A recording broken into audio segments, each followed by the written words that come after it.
చాలామంది బౌలర్స్ ఉంటారు. బౌలింగ్ వేసినప్పుడు వాళ్ళ బౌలింగ్ యాక్షన్ ఎలా ఉంటుందంటే ల్యాండ్ అయినప్పుడు ఇక్కడ బెండ్ అయిపోవడం జరుగుతుంటుంది.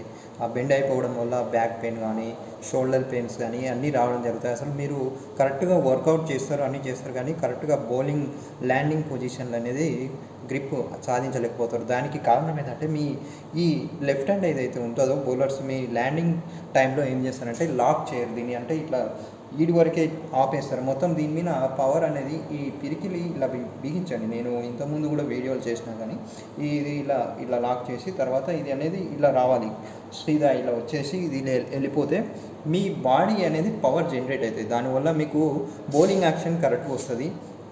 తర్వాత బాల్ డెలివరీ చేసినప్పుడు మీరు ఇలా ఉంటుంది, ఇట్లా వేస్తారు కొందరు, ఇట్లా ఈ టైప్లో బౌలింగ్ ఎవరు చేయకూడదు.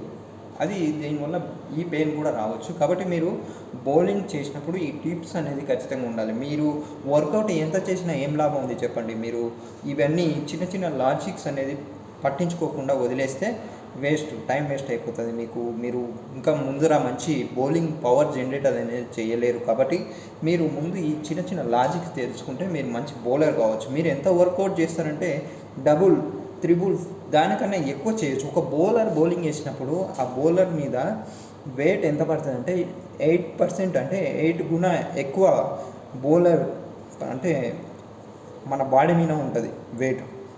ఒక బౌలర్ బౌలింగ్ వేయడం అనేది నార్మల్ విషయం కాదు. కాకపోతే మీరు ఈ టెక్నిక్స్ అనేది యూజ్ చేయండి. పెద్ద పెద్ద బౌలర్స్ కూడా ఇంజ్యూర్ అవుతుంటారు, చూశారండి ఎప్పుడైనా. సో ఎప్పుడైనా బౌలర్స్ని గమనించండి. ఒకవేళ నేను చెప్పింది అర్థం కాకుండా నెక్స్ట్ వేరే వీడియోస్ యూట్యూబ్లో చాలా ఉంటాయి. పెద్ద పెద్ద మ్యాచ్లు అవుతుంటాయి కదా, వాళ్ళ యాక్షన్ చూడండి ఒకసారి. వాళ్ళు ఖచ్చితంగా ఈ హ్యాండ్ అనేది క్లోజ్ ఉంటుంది.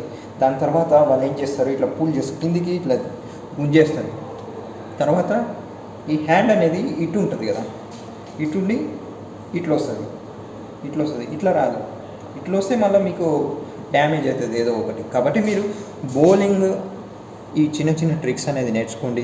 ఇవి చెప్తుంటారు కానీ చాలా క్లియర్గా చెప్పేటోళ్ళు తక్కువ మంది ఉంటారు. కాబట్టి మీరు నేర్చుకోండి.